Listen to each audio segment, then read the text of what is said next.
Құрметті менің оқырмандарым, құрметті көпшілік қауым, бүгін мен сіздерге асыл тастардың қасиеті туралы айтып беретін боламын.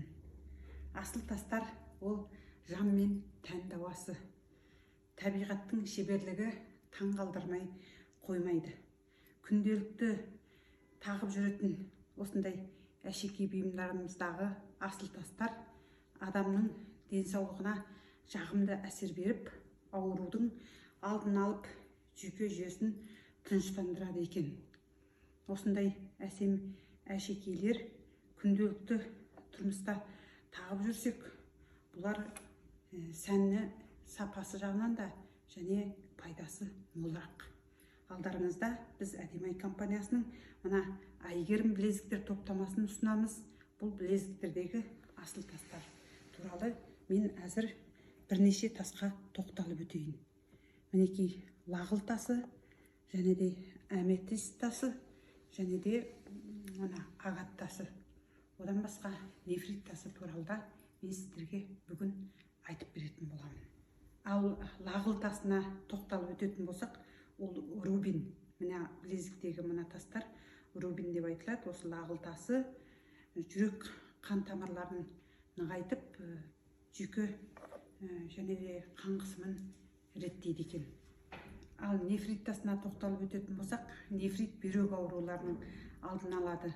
Ежелгі Қытайда нефрит тасы ол қасиетті және мәңгілік тас болып есептеледі. Қытайда қас сұлуларды нефрит тасына балаған. Бір-біріне соғылған нефрит шарларынан шыққан дыбысты ол сүйіктісінің дауысына ұқсатады. Және де Қытайдағы нефрит көбелегі мәңгілік махаббаттың белгісі. Қытай императорлары бастарының астына нефриттің кішкентай жастықшаларын қойған екен. Бұл ыстық ауа райында салқындатып қана қоймай, жастықпен сарқылмас күш береді деп ұғынған. Нефритті зодиак белгілерінің барлығында тағуға болады. Бірақ ол мерген мен торпақ үшін онша қолайлы емес. Ал таразы мен бикештің оларға қолайлы деген сөз. Егер олар оң қолына нефрит білезігін тағатын болса, осы таразы мен бикештер, бұл таразы үшін ұзақ өмір сүруді қамтамасыз етеді. Ал бикеш отбасылық өмірде бақыт әкеледі деп. Осындай нефрит білезіктерді қолдарына, оң қолына әсіресе тағып. Әзір енді тағы да агат тасы туралы айтып берейін. Міне менің қолымда тағып отырған жүзіктер және мына білезіктер мен жүзіктердің барлығы агат тасы. Оның пішіні әртүрлі болады, тағы түстерде әртүрлі.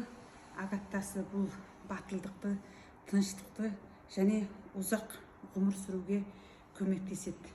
Сезімнің нәзіктігін күшейтеді және де жетістікке жетелейді.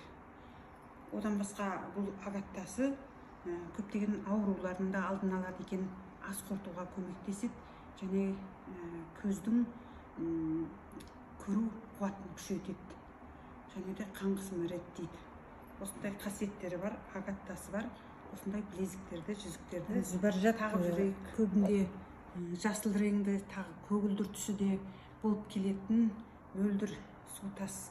Зүбәржат тасы ол изумруд деп айтамыз. Мінекей менің тағып отырған осы изумруд тасы, оның қою жасыл түрі тіпті алмаздан да бағалы болып есептеледі. Зүбәржат тасы көбінде қан қысымын реттейді, асқазан ауруларының алдын алады.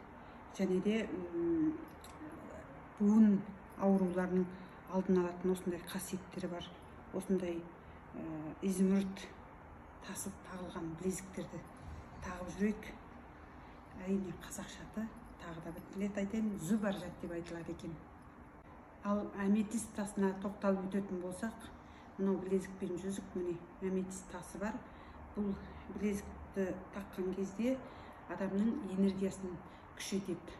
Аура мен чакраларды тазалайды, жеке тұлғаны тазалайды.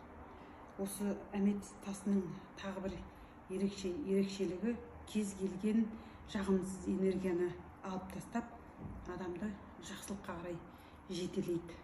Осындай өріске жетелейтін тамаша жүзік білезікті тағып жүрейік деп сіздерге насихаттаймын. Әзір енді тағы да агат тасы туралы айтып берейін. Міне менің қолымда тағып отырған жүзіктер және мына білезіктер мен жүзіктердің барлығы агат тасы. Оның пішіні әртүрлі болады, тағы түстерде әртүрлі.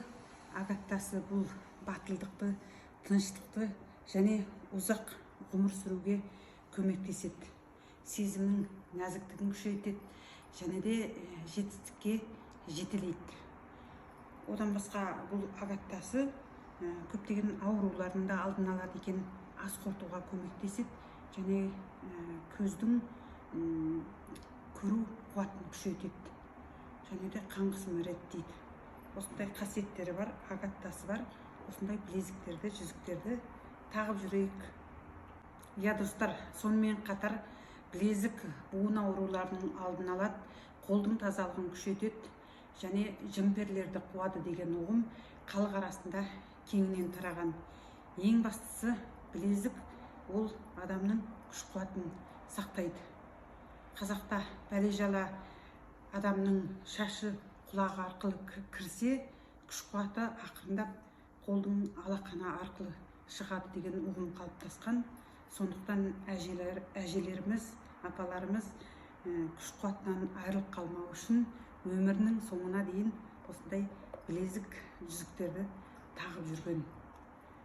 Достар, мінекей киелі білезік және қасиетті асыл тастар туралы ұғымдарды мен айтып өттім. Осындай білезіктің барлығын әдемі-айдан таба аласыздар. Келіңіздер, көріңіздер. Сіздермен бірге болған мен Бахаргүл Төлеген. Және де менің YouTube арнамдағы қызықты мағлұматтарды білгілеріңіз келсе, Бахаргүл Төлеген атты менің YouTube арнама тіркеліңіздер, жазылыңыздар, лайк басыңыздар. Сіздермен бірге болған мен Бахаргүл Төлеген. Назарларыңызға рахмет.